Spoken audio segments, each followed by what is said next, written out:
agree that this is a referendum on Donald Trump because he is an existential threat to the American way of life.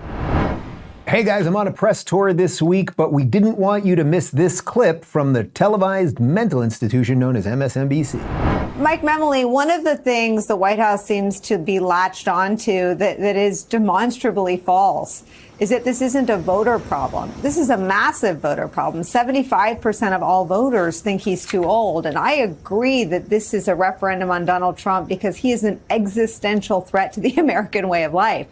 But this isn't something that the media cooked up. This is something that the media largely ignored for years as voters, raised their hand and said, ooh, I'm worried about this thing. Yeah, Nicolle, that's right. I mean, part of, though, what we're hearing from White House officials, and I've been on the road with the president in the last few days as well, is that these concerns about both candidates have existed before the debate, and they persist, and in some cases may have worsened after the debate.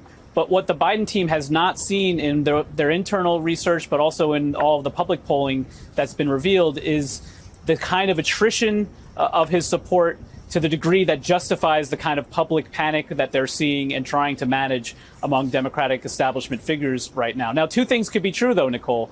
That can be true, but also remember that it's the Biden team itself that called the play. They were the ones that pushed for, and Trump quickly agreed to, having an earlier debate than we've ever had in the modern history of presidential debates. It was part of an effort to try to drive the conversation to those voters who have been most disengaged to focus on this choice. It is between President Biden and former President Trump.